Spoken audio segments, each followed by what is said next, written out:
寸之地，碾落做成泥。冷眼照风雨，楚河我自知己，叹命运。只见众生如雨，黄沙淘尽，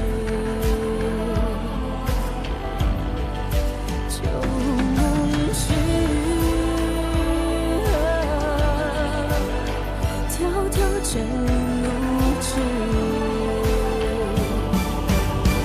举中举，散如云，步步险中影。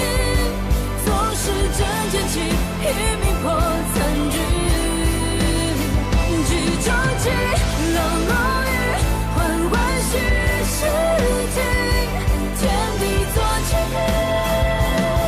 红尘的乐趣。落钻入心，无关紧要，莫听小说里放回知情。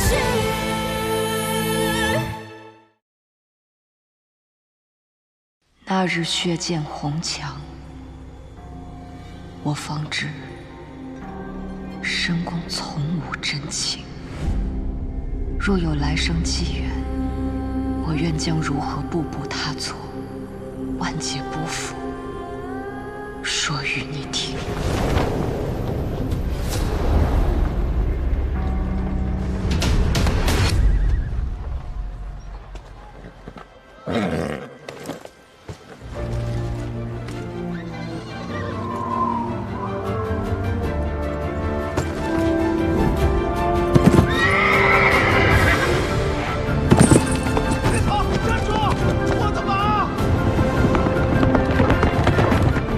我叫楚昭，生长于一片名为云中郡的大漠。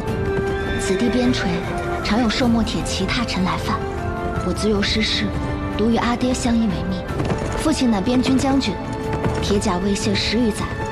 我心中的娘亲，是儿时阿爹跟我一句句描绘出的样子。楚都是娘亲昔日所居之地，我心常念欲往一关，然而阿爹有令，禁出云中郡。直到我如今身量成长，亦可策马驰骋。他一人一骑就抵了千军万马呀！这就是单骑破朔漠。好，娘子这么俊俏，买一枝花吗？车骨肌，人间魔，连刃成为举妹成木。当楚都景象真切出现在眼前的那一刻，我才清楚地意识到，我多想我娘亲还活着，我多想她就在我身边，为我细心挑选极其的猪产，看到我长长的模样。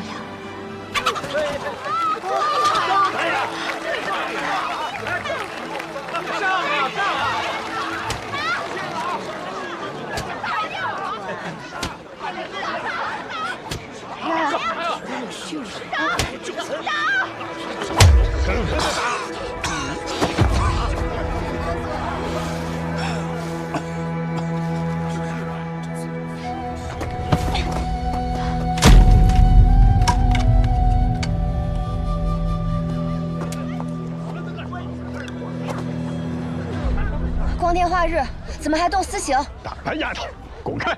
这个孽障，昨晚烧了魏家村，害了46条性命啊！死有余辜，打死这个孽障！按大处理，私刑致死者与杀人无异。哎呀，我可算找到你了，祖宗，你消停点吧。打扰了，周叔，他们是在草菅人命，听话啊！凭什么拦我？明明是他们有错。你不审不问，定人之罪，私处人命。你不懂，大家族这些弯弯绕绕的事儿，别。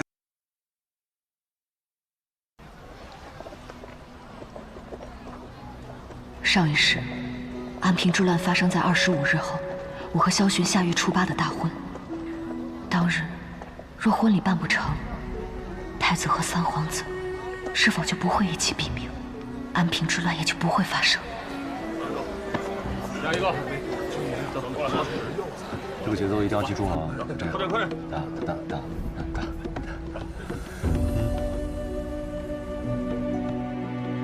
是他。傅九，怎么还未回边郡？在下奉将军之命，护送娘子的嫁妆。待礼成之后，自然会回边郡。那你可否带我离开？现在就走。在下只听将军之命。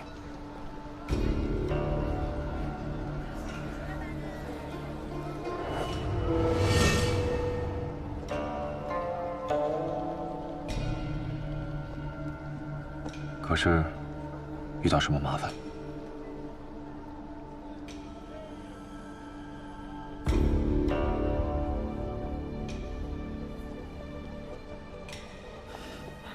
不是。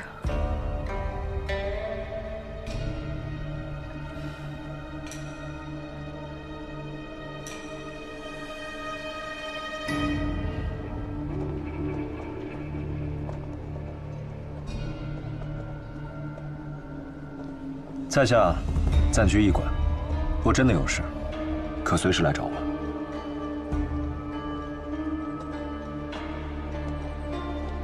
娘子，您这是怎么了？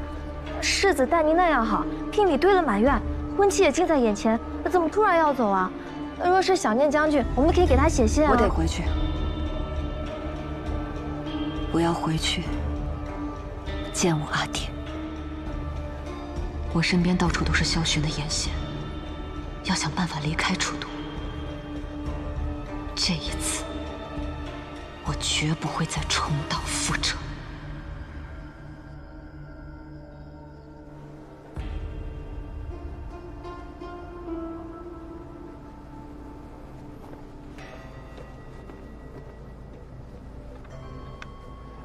谢燕来化名傅九，现为楚家舍人，已经到了楚都。我这个弟弟倒是越发出息了，竟成了楚灵将军的亲信，为他掌上明珠送嫁。楚灵又怎样？在我高阳谢氏百年大族面前，他不过是个小小的卫将军。公子长姐乃当朝太子妃，又生了个小皇孙，往后这朝中势力……休要放肆！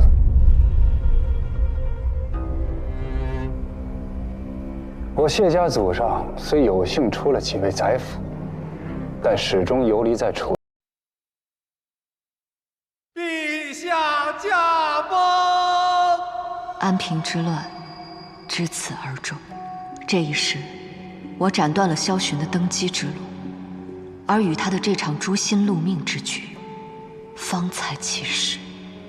恭喜长公主得偿所愿。你也是，邓太傅。荣华富贵，你也如愿以偿。禁军统领参与谋逆，已被诛杀。这个位置，关乎着整个皇城乃至皇族的安危。长公主，可有人选？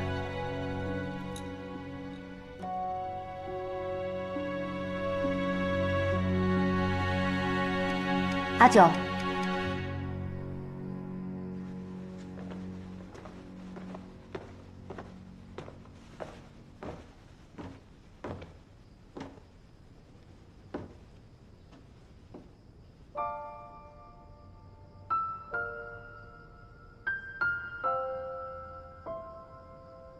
长公主，这是做什么？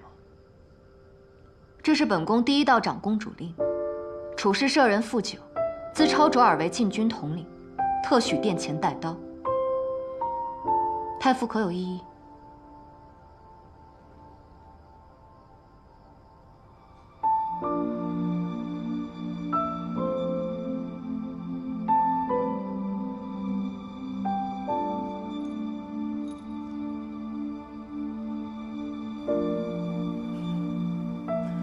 你别后悔，你别让我后悔。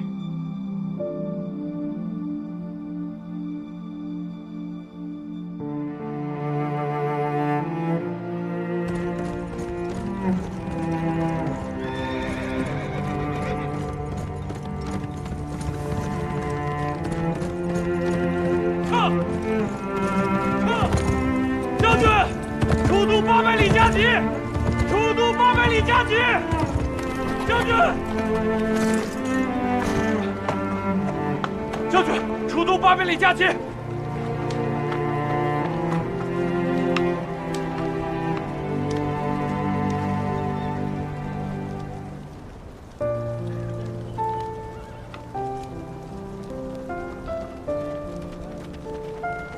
陛下驾崩，阿昭当上了长公主。这孩子都经历了些什么呀？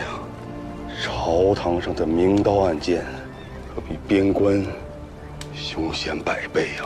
至少他现在是平安的，平安就好。将军，有敌来犯！整装，出发！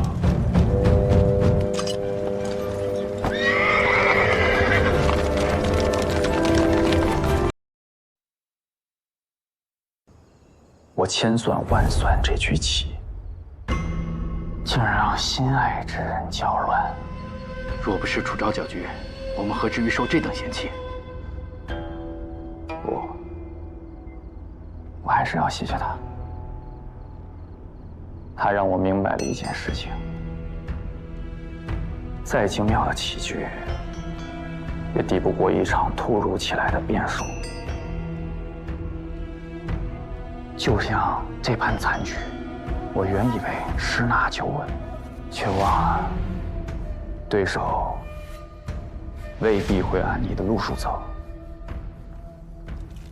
我算尽人心，却唯独漏算了阿昭。谁能想到，那个曾经在人前哭泣的小女孩，如今竟有胆量在乱局中执棋？不过，这样的错误一次就够了。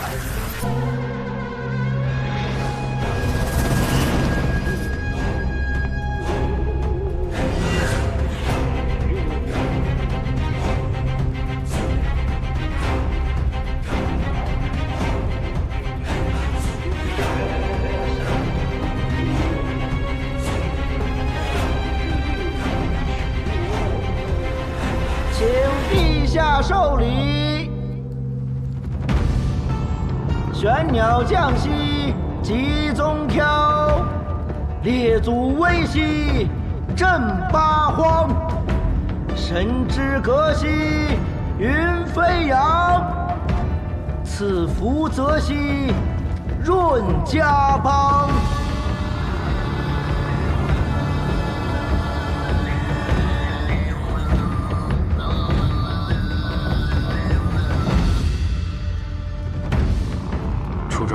谢远方总领宗庙祭祀一应事务，连无锡的祝祠都要他们过目，不会影响我们的计划吧？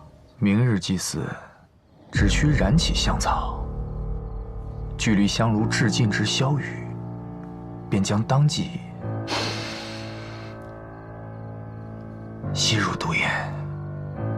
阿昭虽定会百计提防，然待毒烟升起，他的长公主之位就此终矣。怎么了，阿宇？阿宇？阿宇？阿宇？阿宇？阿宇？你怎么了？阿宇？阿宇，你醒醒！阿宇！豺狼犯自卫，长公主命格，攻克地性。你醒醒！此乃阿宇，朕要绝我大楚龙脉。长公主，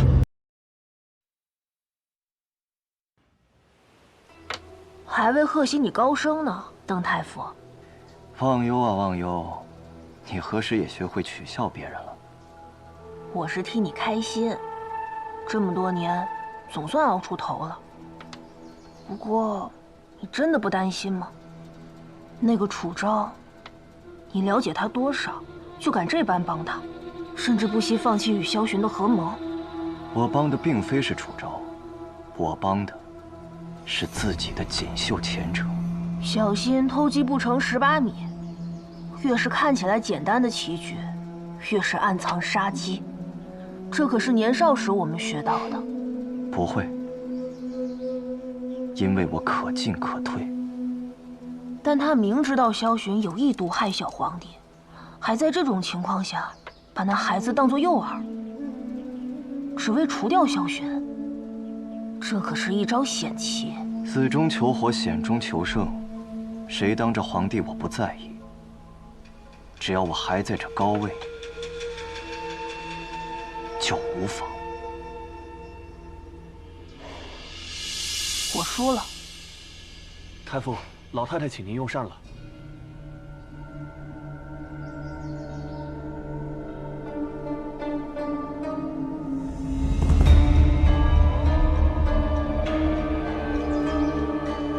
知道了。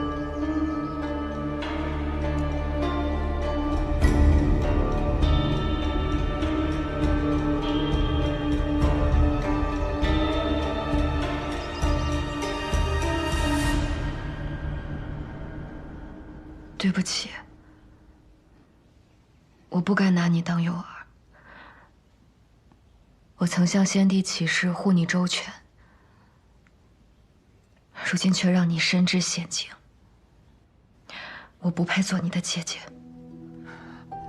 姐姐不要这样说，这是我们的计划。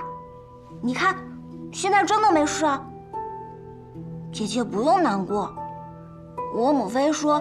这手工编织的长命缕最见心意，每一道绳结都能锁住福气。姐姐能给阿玉亲手做个这个，我很开心。你说配个玉这么挂着可好？或打个金锁，看起来贵气些。对不起，对不起。姐姐没有对不起我，这是我们一起想的这个计划抓坏人，只是这个坏人是皇叔，阿玉还保护了姐姐，我真的很高兴。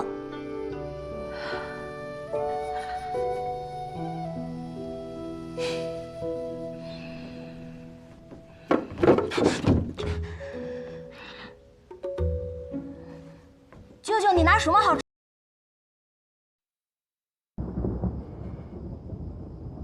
这又是何苦？就不怕他真杀了你？杀我？杀我，他朝堂避乱，不过是长公主羞辱人的伎俩，想出口气罢了。那你是背弃盟约，是要与长公主为敌吗？盟约？他何时在意过这个？他把禁卫军的兵符交给了一个名不见经传的谢家人，他这是结盟的诚意。但倘若兵符在你手中，他还有几分活路？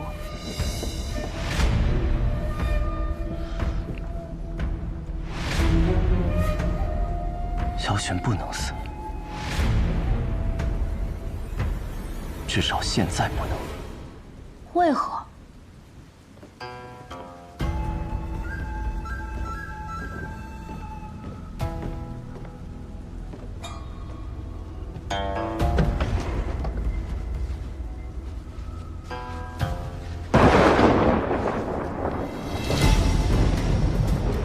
这就是你说的后路。先帝下的遗诏，萧玄曾经被先帝下旨继承大统，之后有了后面横生的枝节，才拱手将皇位让给了萧雨。世子，世子府如今门庭冷落，连檐下的鸟儿都绕道而飞。太傅竟然敢主动联系铁鹰，倒真是稀奇啊！不知世子可曾听过潜龙在渊。太傅大人深夜到访，莫非是要教本世子看相？可惜呀，太傅看走眼了。如今站在你面前的，何来潜龙？不过是一条砧板上的鱼肉罢了。不，本官是来给世子指一条路，一条通往萧南郡的路，也是鱼肉跳回江河的龙门。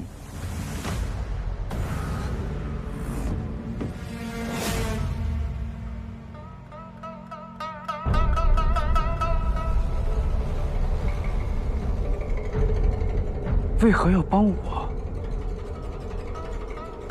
纵观历代朝堂翻云覆雨，诡谲莫测，我不敢把全副身家都压在一处。从前是，现在也是。帮你，是因为我有更值得下注的底牌。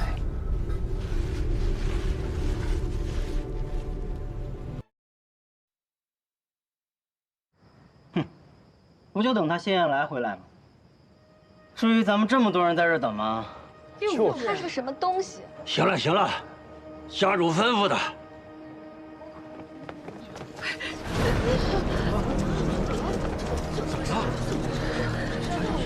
怎么了？是要干什么呀？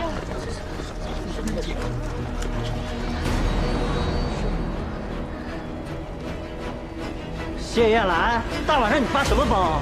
就是发什么疯？谁给你的胆子这么跟我说话？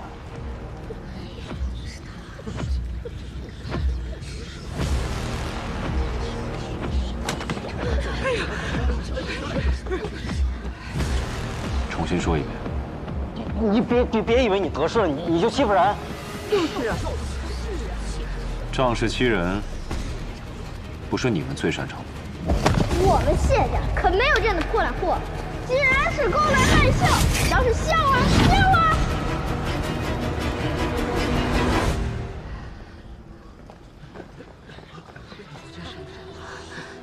听说他现在比三公子还要得势。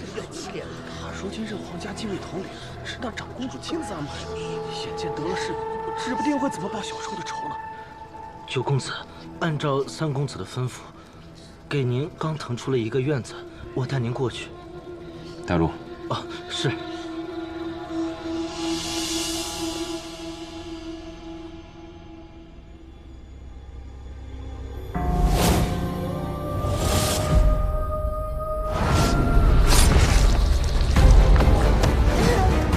阿爹，阿爹！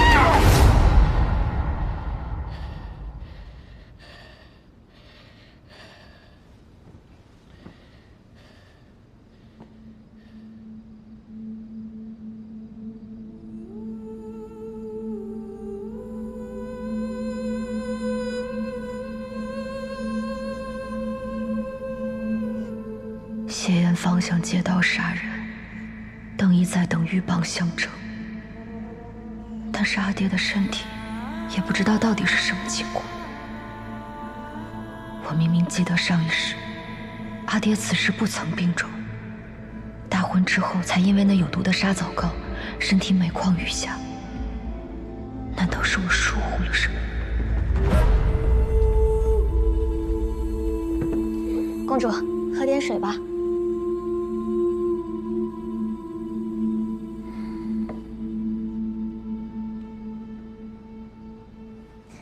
公主，您别急，我来给您算一卦。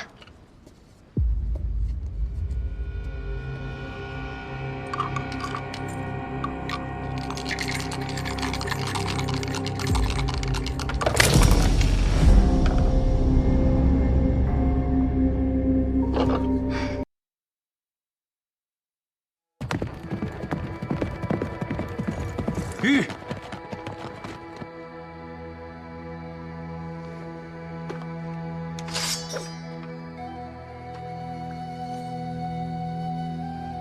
宪兵府。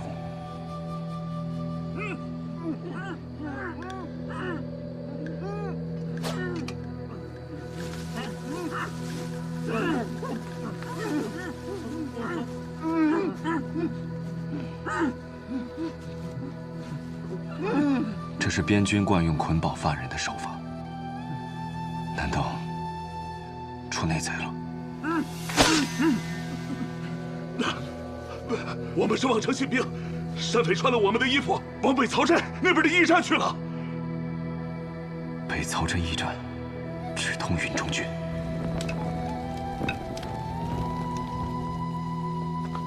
看姑娘举止仪态不似寻常人家，为何会沦落至此？阿娘疼我，说想让我看着金贵些，日后找婆家也能少受点委屈。哦，这荒郊野岭的，可不是姑娘家能来的。若遇草寇，您身上的信报比我值钱。夜路崎岖，你又孤身一人，若遇歹人，怕是叫天不应，叫地不灵。当真出个意外差池，复活可来不及。你也是女人，你都不怕，我怕什么？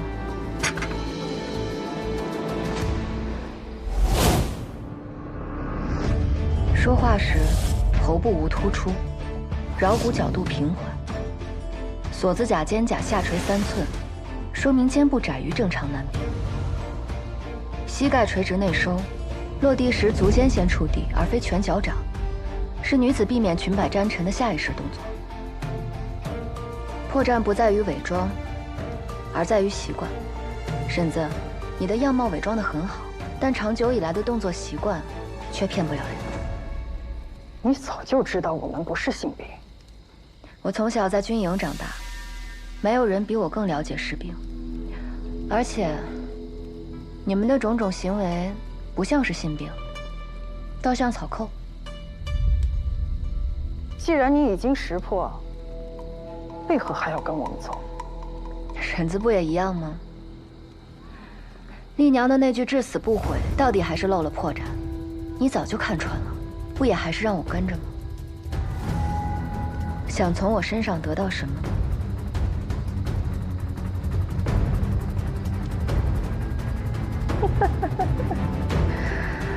哎呀，是个聪明丫头，可惜了，聪明人都活不。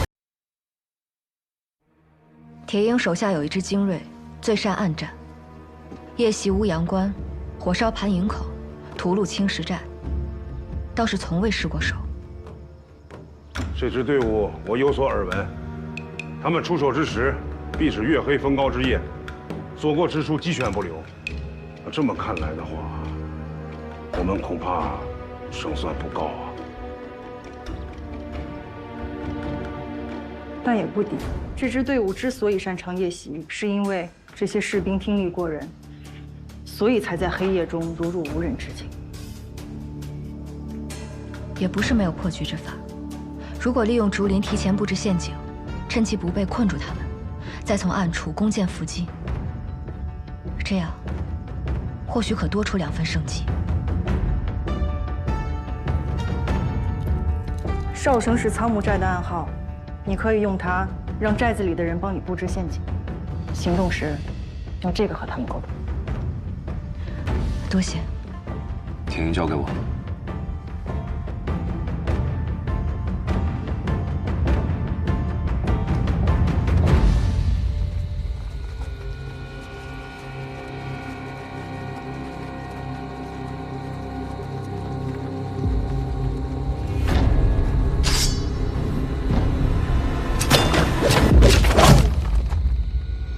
雕虫小技。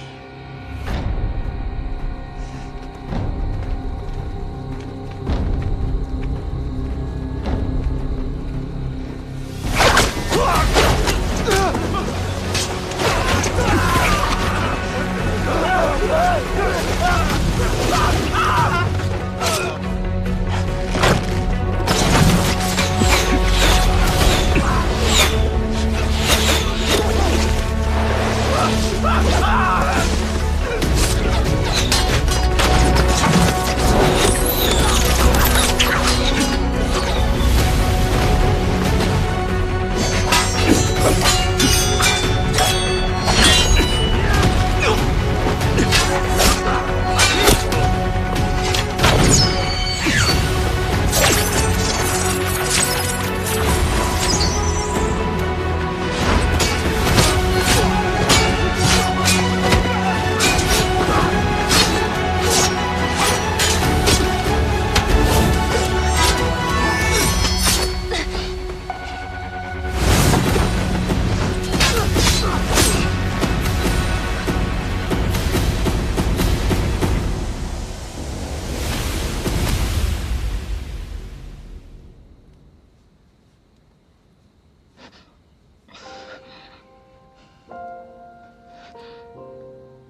准备，这是要瓮中捉鳖呀！报！报！苏某明北门陈兵1500，东西南3处校门各陈兵500。哎呦，不多，这还不多啊！望城屯兵只有500，怎能打得过这3000朔漠禁军呢？仗还没打，说什么丧气话？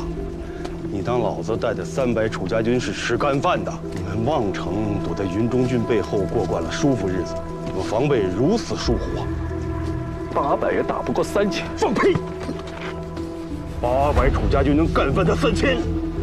你要是再扰乱军心，信不信我拿你第一根祭旗？3000兵马入境，为何没有走漏一点风声？除了萧玄，还能有谁？这是打开自家后院，引狼入室。既然他们在东西南门各占兵500，那只要我们集中兵力从南门突围，就有几率护送长公主出去。对呀，阿昭，你此刻走，我们断后，我拼了命也能把你送出城去。不能走。我们不能让望城百姓沦为朔漠的刀下亡魂，更不能让萧玄的计谋得逞。望城在云中郡后方，若是朔漠打下望城，萧南王一定会趁势出兵。朔漠就有机会夹击云中郡，到时大楚势必陷入战乱，萧玄再趁乱夺围。所以，望城不能丢，我也不能走。你没事吧？葛大婶，你怎么来了？你们又是哪路神仙啊？望城城门已经被朔漠人给封死了，你们是怎么进来的？这位是苍木寨的葛寨主，这位是葛大婶。苍木寨，山匪。对。我们从东门闯进来，那边约莫有500朔漠人。葛大婶，你来得正好。如果需要，吩咐便是。我们先回府衙议事。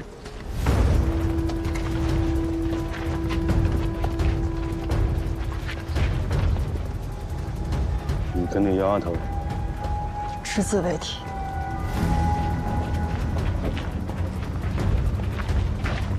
葛大婶，苍木寨的弟兄们又来相助，楚昭实在是过意不去。先前对抗萧南追兵，已是连累大家。如今望城危急，竟又要拖累你们。话这么说就见外了。我们苍木寨虽是山匪，却也知晓什么是大义。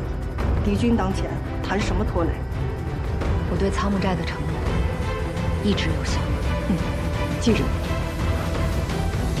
长公主说的没错，末将搜城发现了10几名朔漠人。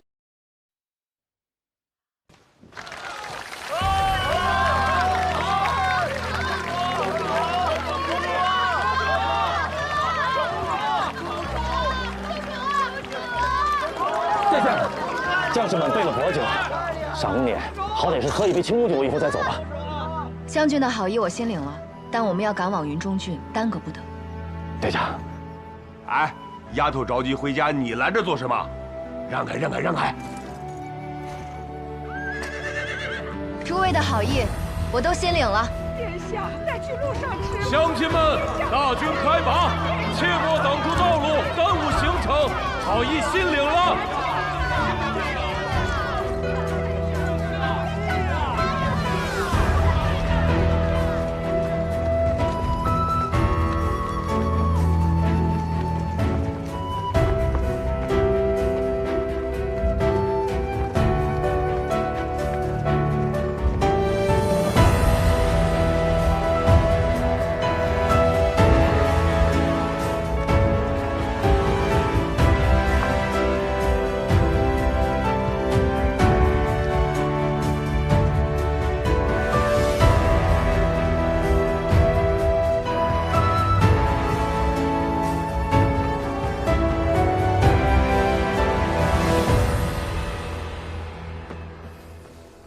大人，太傅到了，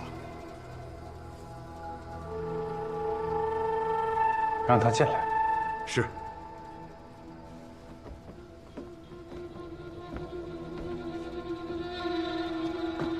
谢大人深夜仍在操劳，实乃朝廷栋梁啊。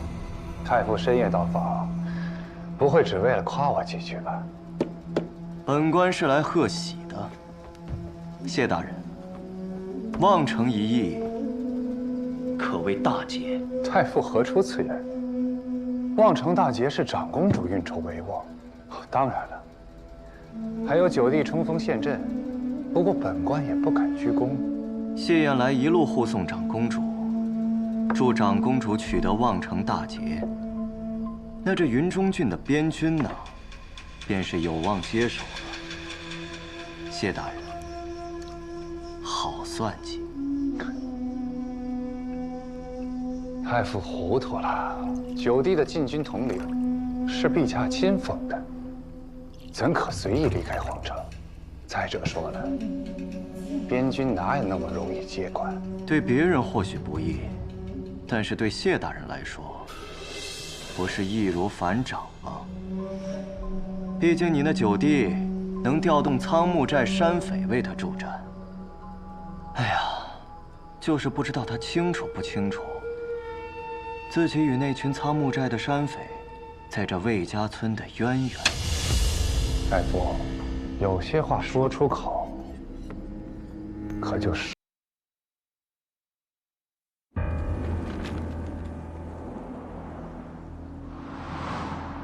我与先帝萧景年少相识，曾以为我们会是彼此一生的挚友。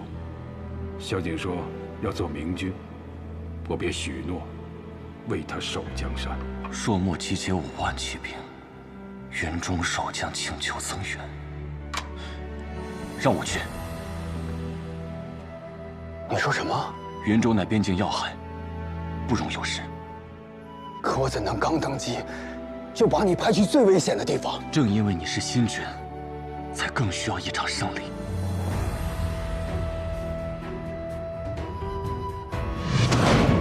卓楚灵任魏将军，统领边军，即日赴任云中郡。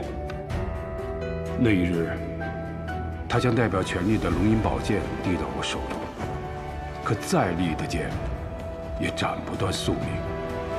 我步入云中的第一站，便遇见了他。男人小儿，可敢与我一战？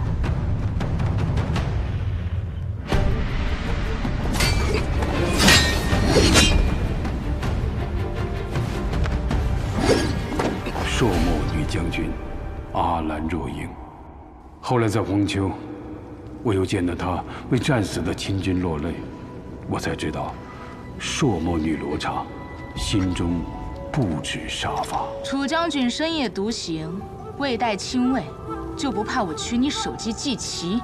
我今夜前来，不是跟你争吵的，我是想和你聊聊。你我有什么可聊的？止歌。止歌。我独自去见他，送他母亲给我的玉佩，上刻“止歌”2字。他迟疑后，终究接下，并回赠我一支朔漠的骨哨。他说，他愿拼死一试。然他迟疑劝和换来的，却是朔漠王要斩他于2军阵前。我只能将他带回大楚。我告诉他，若朔漠的鹰没有了方向，那便做朵不败的花吧。从此世上没有了阿兰若英，只有我的妻子木棉后。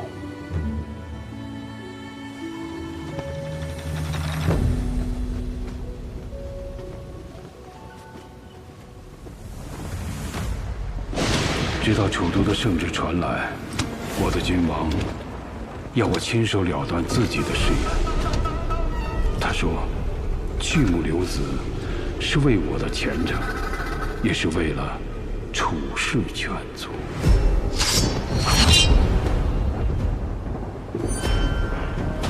你要做什么？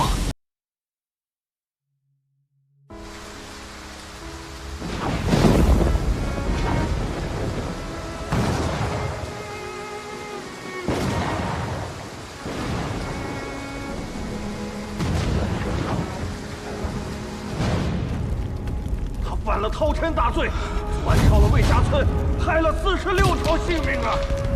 今日我们谢家要当着全楚都百姓的面，杖毙此凶徒以谢罪。对不起，让你这个家主也被那些族老责骂。说什么傻话！我是你的兄长，自然要护着你。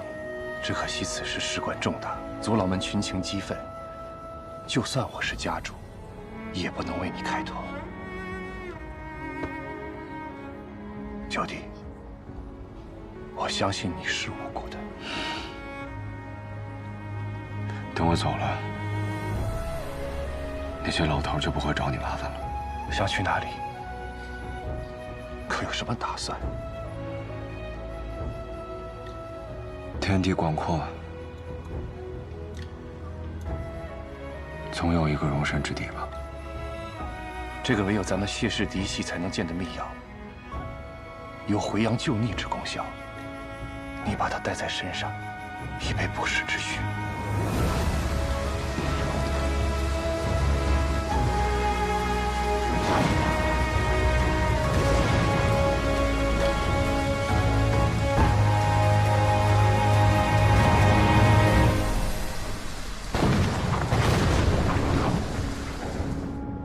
客官不好意思啊，今年不迎客，不迎客，不好意思，是不好意思，不好意思，不迎客，不好意思。太傅，这凤林阁的鹿肉和炮豚都是一绝呀，再来一碗行羹，那更是美味呀。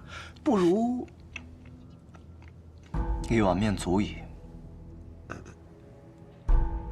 当年外戚杨氏、赵氏宣赫的时候，光一顿饭便是寻常百姓家1年的嚼用啊。外戚掌权，可见一斑。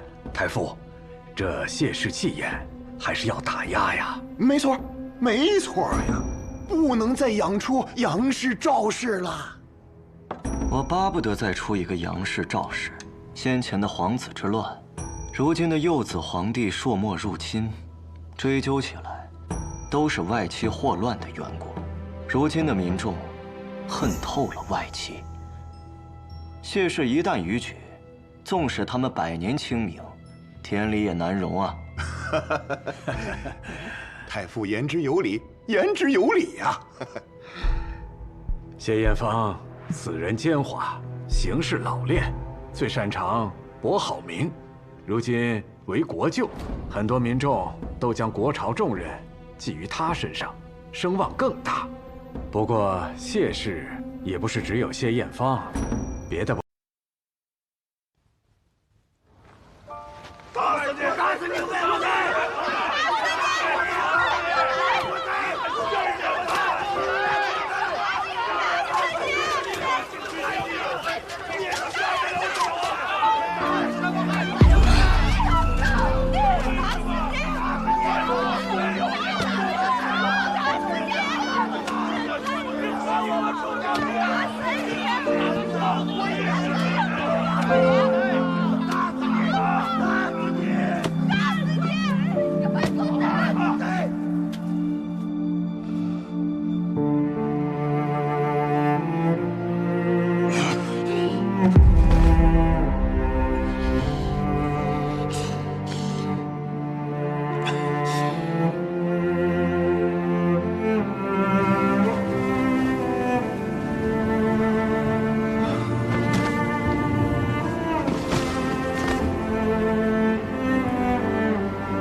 小狼崽子，牙口不错。我伤了你的兵，你杀了我吧。想死？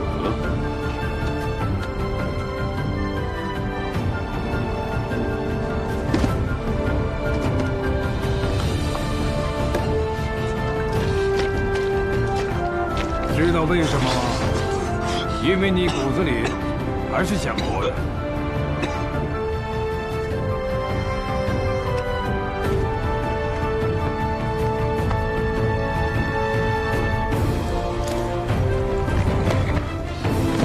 死不了，那就跟我走。呀！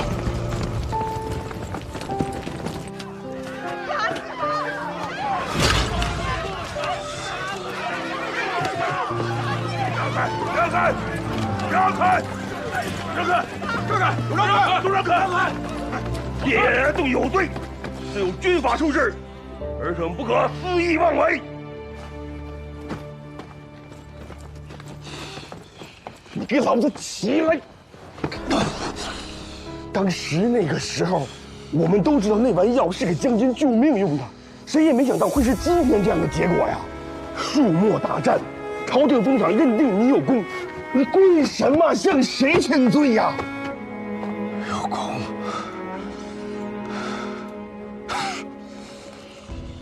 拿将军的命还的。当时谁也没有更好的办法呀！啊！你，呸！哎呀！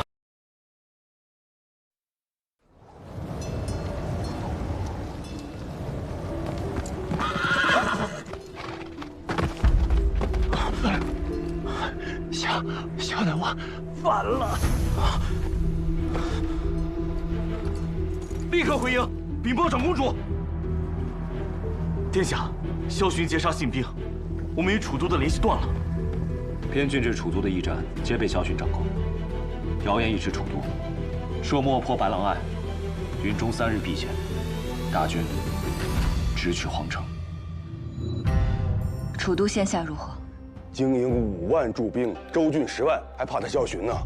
可怕的是，这天下之人都信萧巡说的拱卫楚都的鬼话，这样他就可以正大光明地带兵入城。萧巡若进了楚都，那阿宇必有性命之忧。谢纂在阿宇身边，虽然他心狠，但阿宇是谢家的倚仗，谢纂定不会让他出事的。你说的对，谢艳芳手中尚有一招至关重要的棋路，这一次，他一定会落这颗子。帮我叫小曼来。是。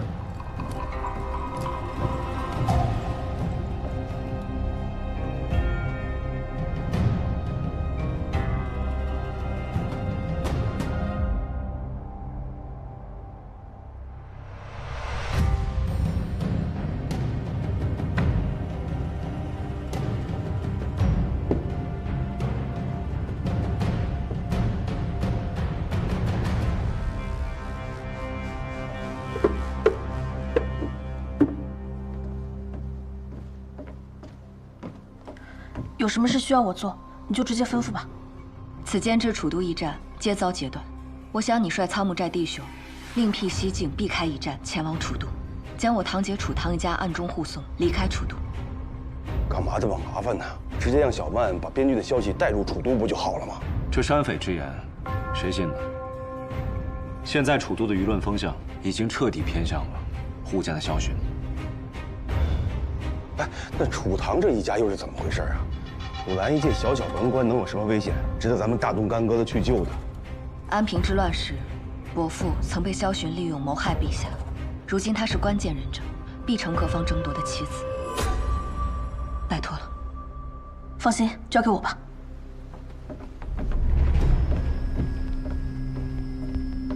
那你呢？打算回京？不。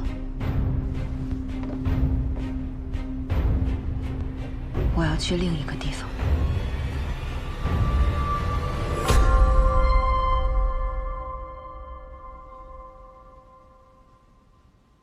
爹，娘，你二人分离半生，如今在九泉之下，终能团圆。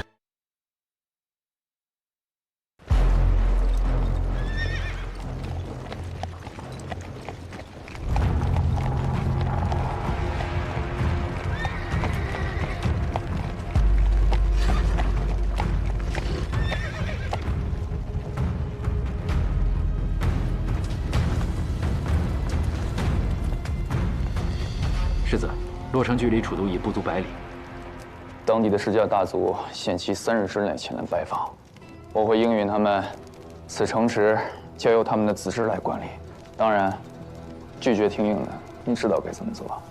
世子放心，宁先生已经给了沿途世家的名单，保证他们一个也跑不掉。前方还有多少兵马？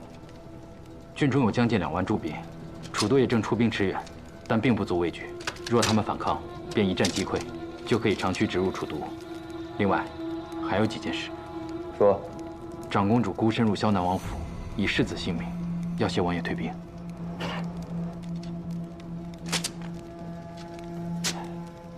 哪怕是不知道，无情最是帝王家，什么父子，什么亲情，都是权力斗争可以牺牲的筹码。他竟妄想以此来要挟父王。楚都密报，谢艳芳已拟好楚兰满门问罪的圣旨，却压着没有发。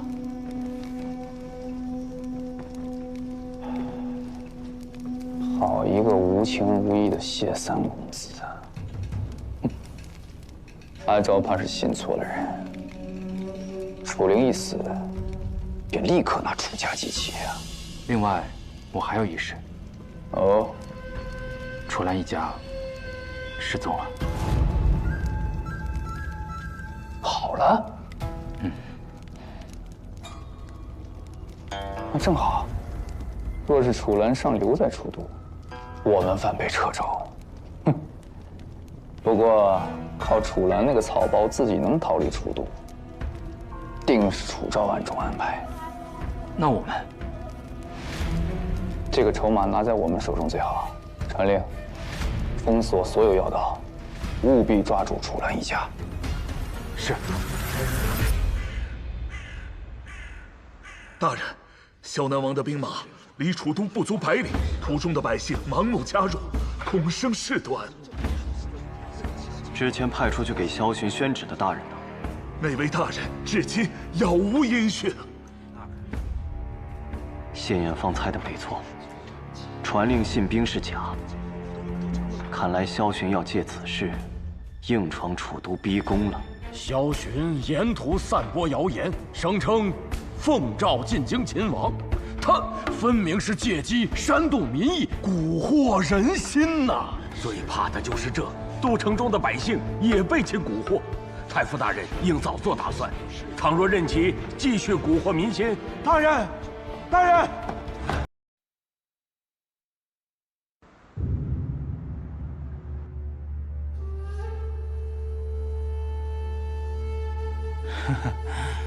此番多方势力争斗啊，没料想受益最多的竟然是长公主。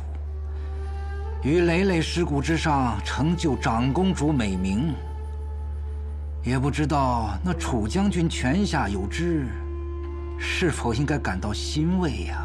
我父亲欣不欣慰，就不劳王爷操心了。王爷时隔多日，再请我来，是不打算再留客了？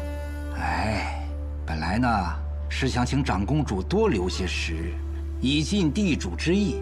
可是如今这大楚这天下，它离不开长公主啊。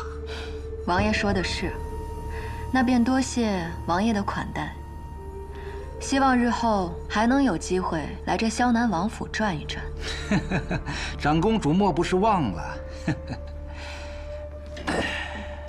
这朝廷啊，已经封本王为郑国王了，持金玺绶带，享诸侯王权，所以这萧南王府也该改为郑国王府了。哎，不过这件事情上啊，这个谢艳芳倒与长公主不谋而合。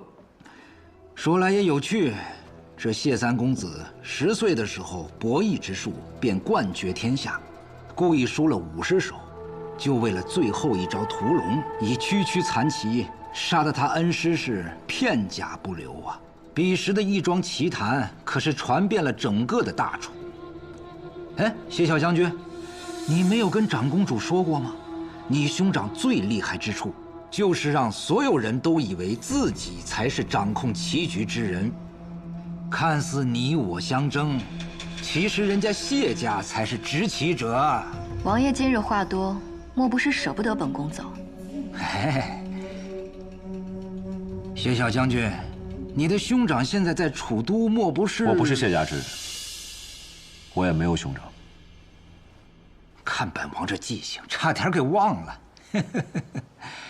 当年谢小将军是连族谱都进不了的，同父异母的兄弟，一个在太极殿挥斥方遒，另外一个在边塞茹毛饮血，人生截然不同，当真有趣啊！王爷慎言。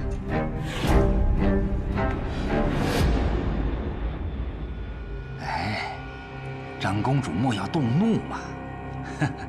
本王就是好奇。 同是谢家人，你为何不选择一个给你助力更大的呀？毕竟没有谢三公子的默契配合，你的计谋是成不了事的。不劳镇国王操心，本宫祝王爷身体康健。毕竟，要再培养出一个合乎王爷要求的世子殿下，并非易事。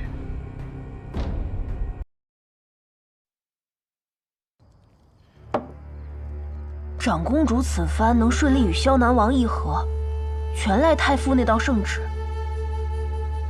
如今他亲至府上致谢，可见他已明白，若无太傅助力，他寸步难行。殿下既知太傅之能，此番示好，怕是有意结盟。权力不握在己手，终是虚妄。楚灵一死。 云中郡便是群狼环伺了，纵使有钟长荣坐镇，朔漠、萧南郡都在虎视眈眈，岂是区区一张盟约能够约定的？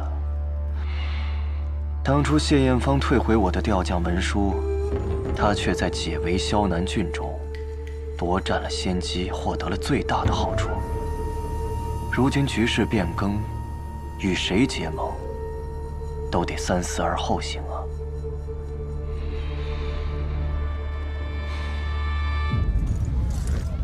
长公主真是带坏了楚都贵女了，让几位女子抛头露面，还要搞什么楚园文会，真是可笑至极。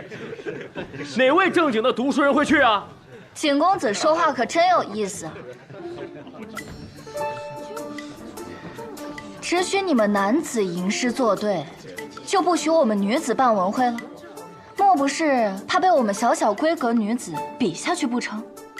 你竟口出狂言！景公子，我们办文会是为了有志之士可一展才学，而不是像你和你这些同窗一样，只有无能之辈才会在背后诋毁他人。才学的事儿，你偷不来也抢不走。 你在这说大话没用。好，那今日不妨我们就来比比，让大家都来看看，你到底是不是读书人。好啊！但若你输了，便不得再对我们文会有所诋毁，更不许阻拦别人参加。比就比，小小女娘如此猖狂，那棋艺、书艺以及才艺，还请景公子不吝赐教。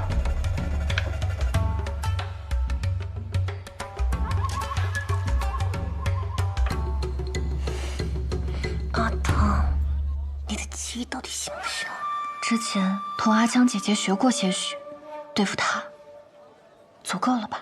你跟女子学的能学到什么？啊？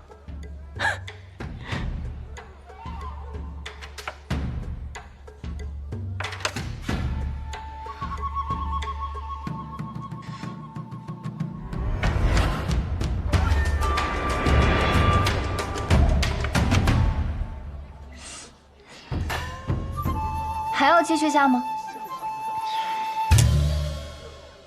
会下棋有什么了不起？都是你们小女娘们打发时间的小游戏罢了。就是，我们比书艺，我的。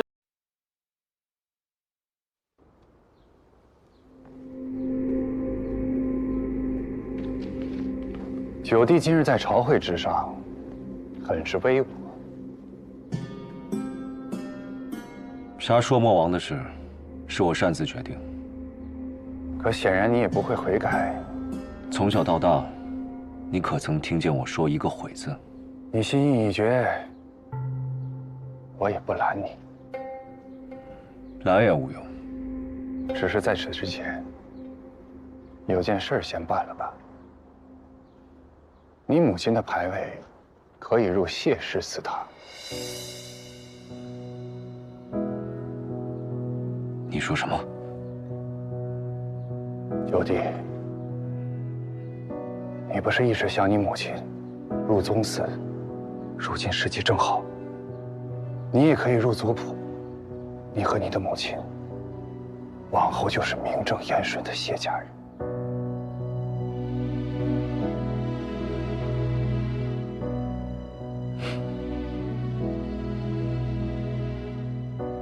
不必了。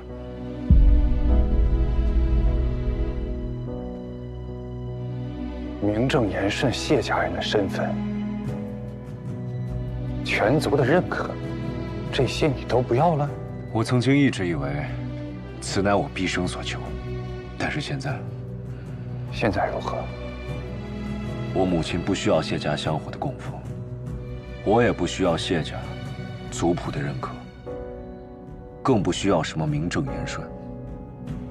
我知道自己是谁，也知道自己想要什么，这一足矣。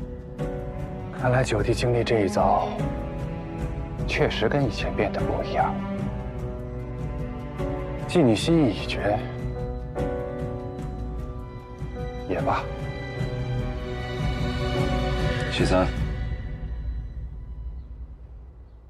，5年前你给我签鸡然血饮的时候，你可知道，吃了这药会死？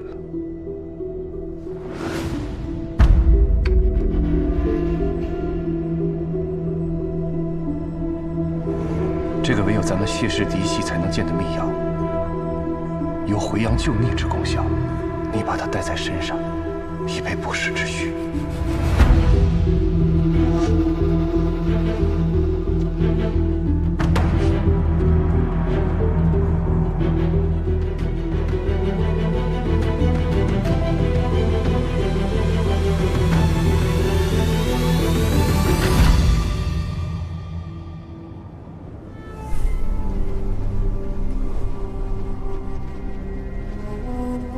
九弟，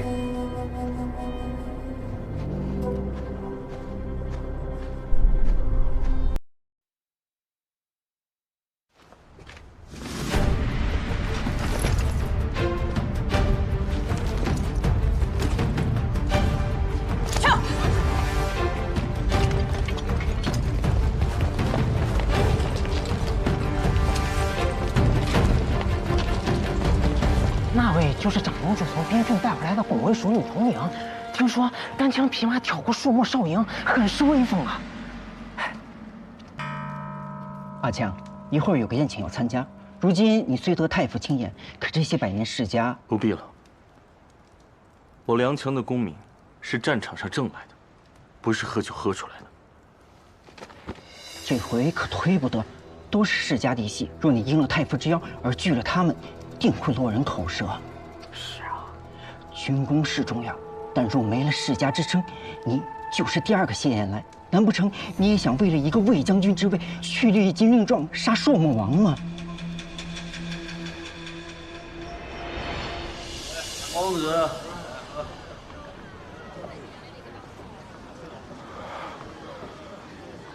梁将军，这是一位客人敬您的酒。妾是敬酒，人不来，算什么敬酒？这酒不是我们店里的，是那位客人亲自酿的。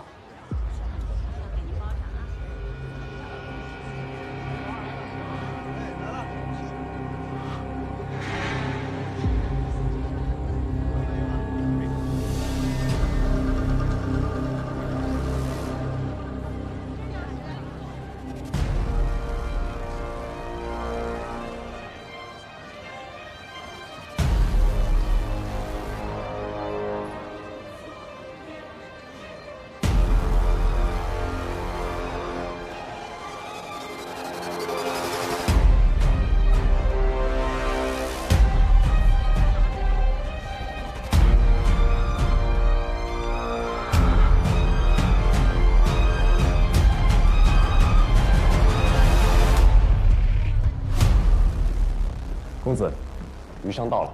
问三公子好。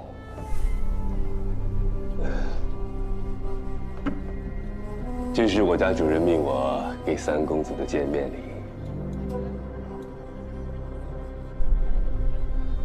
这无功不受禄啊！况且你家主人的见面礼也未免太贵重啊。主人说想借个道，久闻谢三公子手眼通天，不知公子能否？不急，去取坛好酒来，给余商接风洗尘。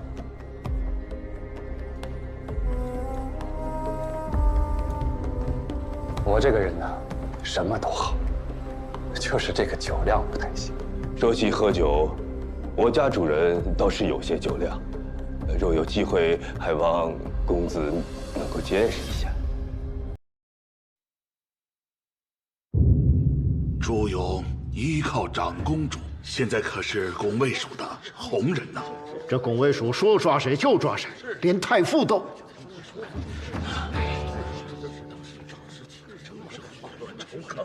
恭迎陛下！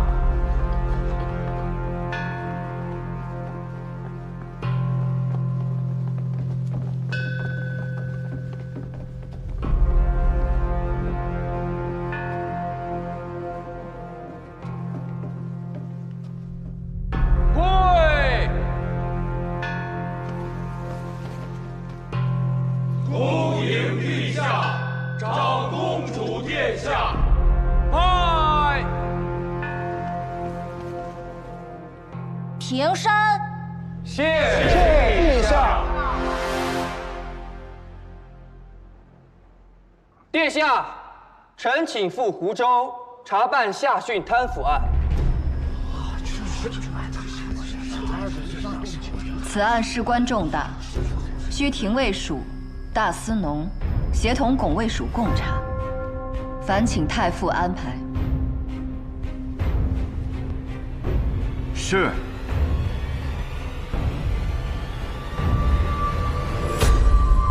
长公主竟主动让宫卫署与太傅协同，不再霸权独行，而太傅竟然回应了长公主的话，那这岂不意味着太傅接受长公主干政啊？我怎知他怎么想？但公子，您不是总说那楚昭和您很像吗？他怎么想的，你怎么会不知道？好，那就由我来好好想一想。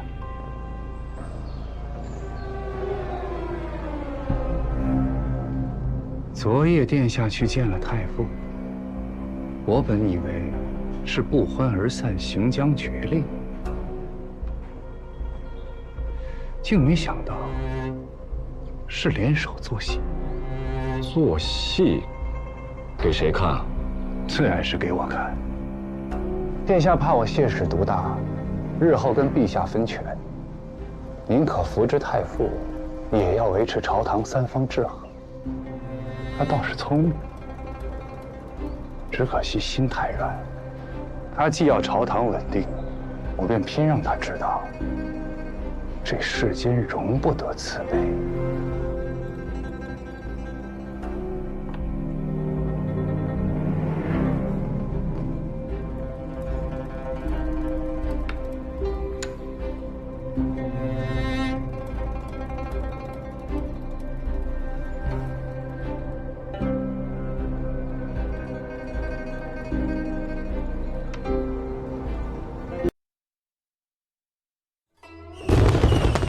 这爆竹本该是年节里的热闹，如今秋老虎都没走，倒是先闻见一点味儿。从卯时想到申时了，满街都说边军快把收某王的王帐都掀了。公子，您可还打算去边军？如今朔某王都成了砧板上的鱼肉，我再去趟这趟浑水，意义何在？叫个小辈去吧。走个过场而已。这原本该是咱们的局，要不是现在来中城早死了。但公子安插在望城的人杀了朔某王，梁强再趁势收回望城，边军便是我们的囊中之物。都怪那小子横插一杠，坏了大事。急什么？这军功簿上第一行写的还是谢字。至于领兵的是谁，重要吗？况且这能不能受封，还说不好呢。公子是说，今晚月色真美，庆功宴的事先放一放，先给太傅大人饯行吧。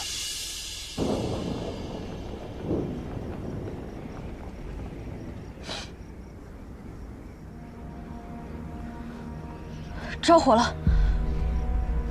没有啊，山林里山火很多，多的火还没烧起来，我就能闻到。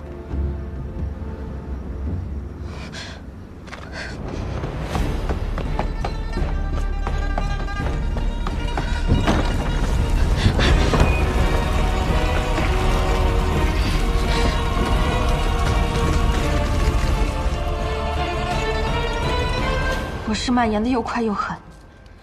整间屋子周围都被浇了易燃的火油，要是再晚一步，我也出不来了。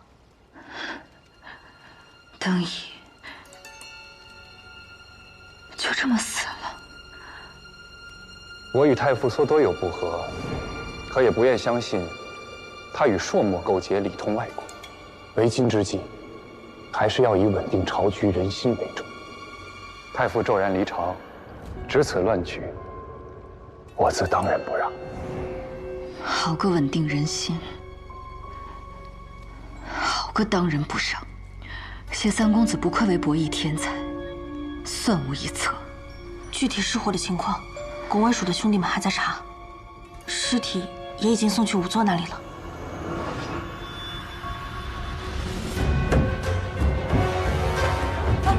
殿下，殿下！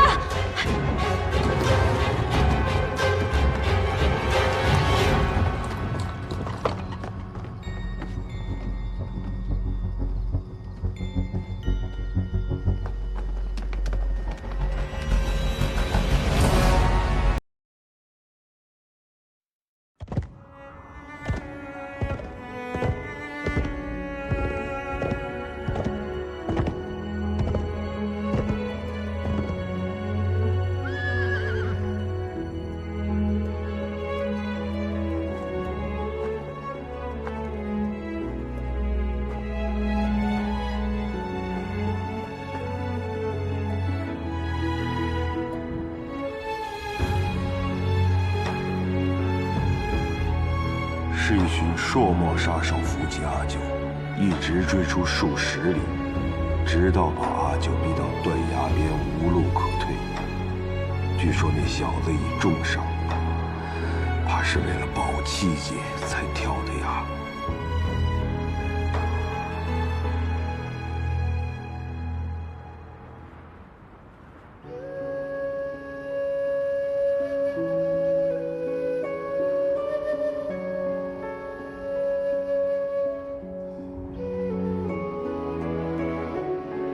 以楚将军的铠甲为证，此身不死，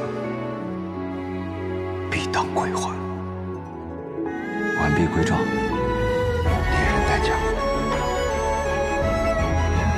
我向你保证，我一定会活着回来。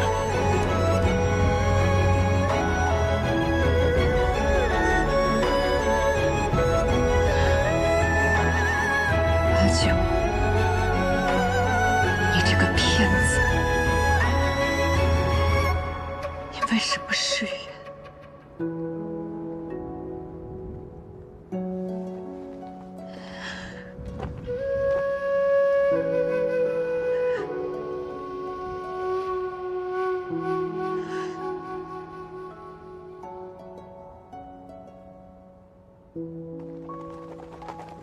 殿下，殿下，殿下！军中接到匿名急报，偷袭阿九和朔漠王的不是朔漠杀手，而是萧南郡的人。萧薰自立为王后，担心云中郡成为威胁，便想劫持朔漠王作为筹码。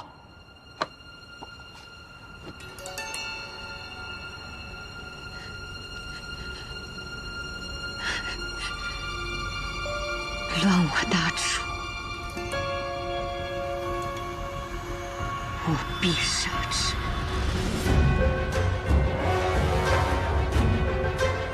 传令，云中郡全军备战。我要萧巡，血债血偿。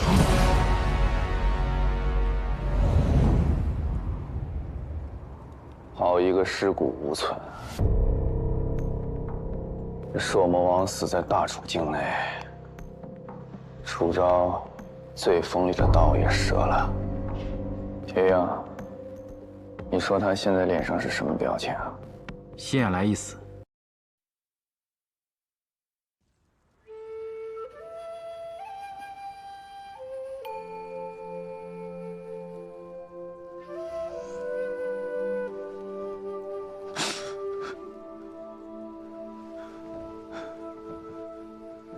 哎，别动啊！伤口刚结上痂。哎呀，慢点，慢点。我没死，没死。阎王说了，你煞气太重，他不敢收你。没死就好啊。你死就是福气。来来来，喝点水，喝点水。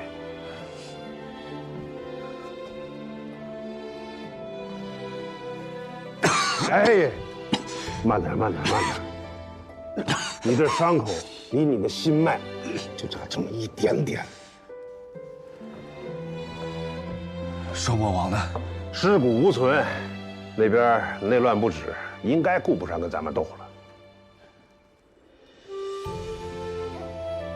哎，你别动！你怎么这么不听劝呢？你快，我得回去。我知道。你就是着急见那丫头嘛，但是咱先把命保住，行不行啊？楚都动荡啊，但是你放心，我一定能找人把你活着这件事告诉他。再说了，你现在去了，你拿什么保护他呢？阿昭，等我。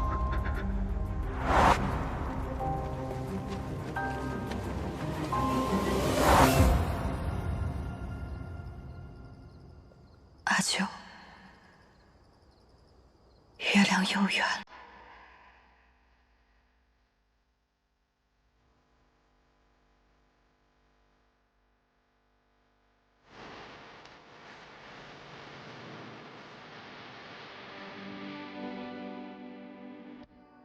断肠苦事残首，心一朝，平遥生云霄。摘下傲骨血肉成鞘，